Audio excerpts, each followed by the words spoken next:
Welcome to Barb's Craft Room. Now we have made a cover for a journal. This is part 2. Go back and watch how to make a cover for a journal. Now, this video is to help you decide or show you how to select paper for your journal. Most journals have lined writing paper.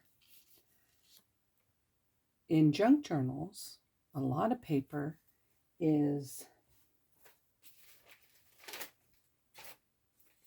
tea dyed or coffee paper. Coffee dyed, tea dyed, there's avocado dyed, chrysanthemum dyed.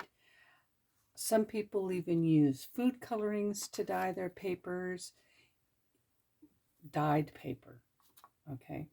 They don't have lines in it. I found that when you use lined paper, the lines can disappear when you dye them. So if you're using tea dyed or coffee dyed paper, then you can always add lines to it if you want lined paper. So there's that paper. Also, what is used in the journaling world is vintage or antique papers. If you find vintage and antique papers, and that's what you want to use, that's great. You're fortunate. I have this book of paper that I used, Delilah. I used for the cover, and one signature can have 15 to 20 pages. Start with the 8.5 by 11 and fold it in half. That's a standard size journal. However, if it's your journal, you can have whatever size you want to start with, and you can use whatever papers you want. This originally started because people wanted to save memorabilia in a book, and they just would fold them in half. So I have this one folded in half, and I'm just collecting papers. I have all kinds of papers that can be used. You can use a doily and fold it in half. Now, a doily folded in half and put into a book is very delicate. So you might want to consider if you want to use that or not. That is, it still works. Still is beautiful. It might stick out. Like this one will stick out if you use it. You just collect paper, put them together how you like. That will have to be cut off in order to be used. But that's a possibility. There's homemade paper. This one is blue. I have plenty. I'm also folding it in half and adding it to my collection of what I want in my journal. I think I have a blue piece of scrapbook paper, but this is 12 by 12. I needed 8.5 by 11, and I think I want to fold it this way. That'd be cute. So I'm going to fold it this way. And at the moment, I'm not going to cut it or anything. I'm just going to add it because I can also fold it up and create pockets. So I think it's about 4 inches. 4 inches or so. So 4-inch mark. 4 would be 3-inch mark because I'm going to go 3.5 inch.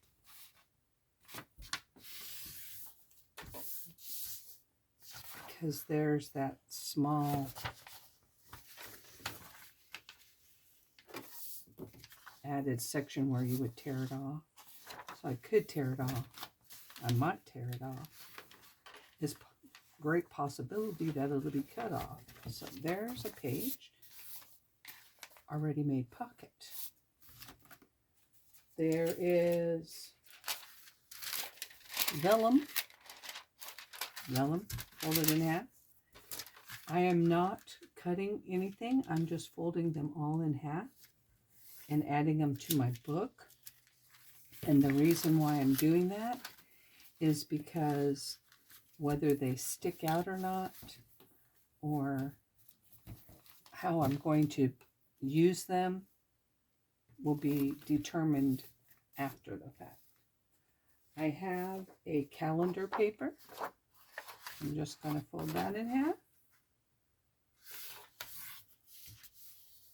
And you know, you can, each one of these, you can ink it.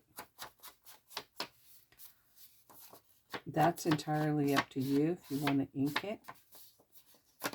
You can spritz it. You can watercolor it.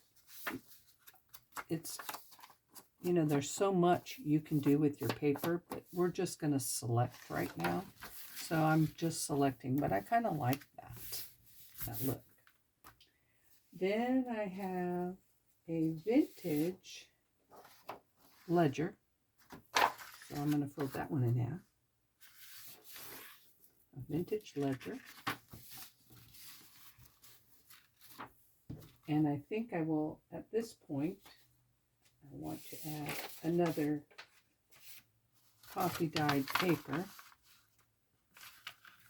This is just how I select my pages.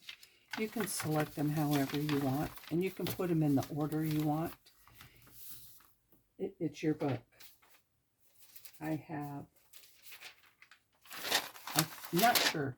This might be rice paper. I'm not sure. I just know that I have it in my stash. And I'm going to put them in my books. There's so much you can create afterwards with these papers. It'd be surprising. There's music paper. Music paper will work. This music paper is very large. It is 9. What are these? This is 8.5. So that's a 1/2 inch. Might have to go back and trim that off. Not sure yet. There's that. I have this paper. Someone gave me this for Braille paper. That's what it is. It's really kind of cool. It's got a nice texture to it. That way, let's see, how big is this? This is also 11.5. It's a 1/2 inch. These have this on it, but I like that. I'm going to fold it this way. I know it's way too long. Oh, that feels so bizarre on your fingers. And it's 11.25. Should be 8.5. I will go back and maybe fold this over later. Maybe I'll do it now. I don't know.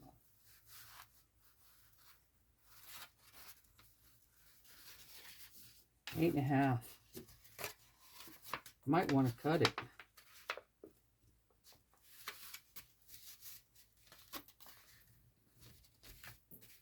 But I kind of like that bumpy stuff. So this also has a pocket, already made pocket.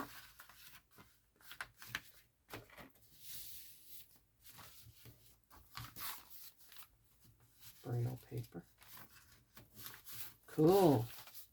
Cool. Yeah, that's really cool. And another rice paper, that's pink. So you just go and start collecting whatever papers you can find that you think would be interesting in your book. I have I kind of like that for something else. Here's a encyclopedia page. Encyclopedia page. When you put them in though, you see they will be sideways. Or you can fold them this way and they will be skinny, but they'll be right side up. It depends on what you want, how you want to use your paper. But with a pocket or something on it, it's kind of cool to see them sideways like that. And what you want is at least 15 to 20 pages. So I didn't count all of these. I have 1, 2, 3, 4, 5, 6, 7, 8, 9, 10, 11, 12, 13, 14. Okay.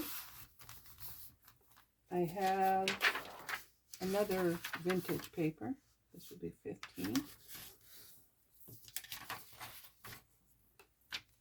I'm going to put in between it some graph paper. Just fold in half.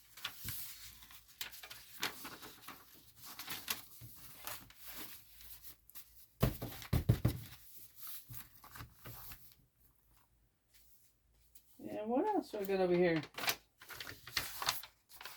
Some more dyed paper.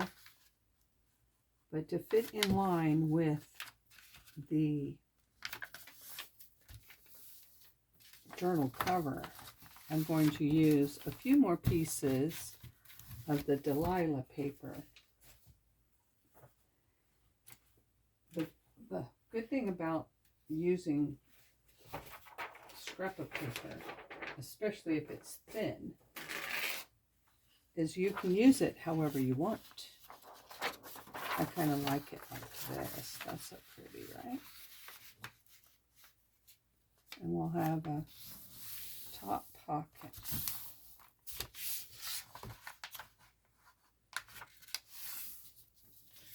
There we go.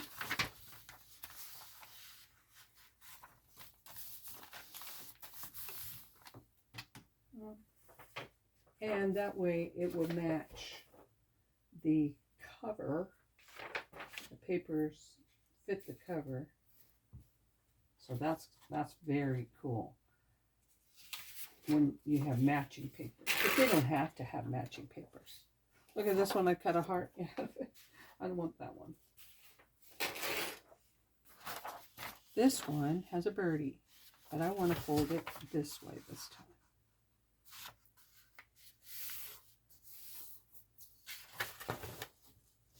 And then I'm going to fold it.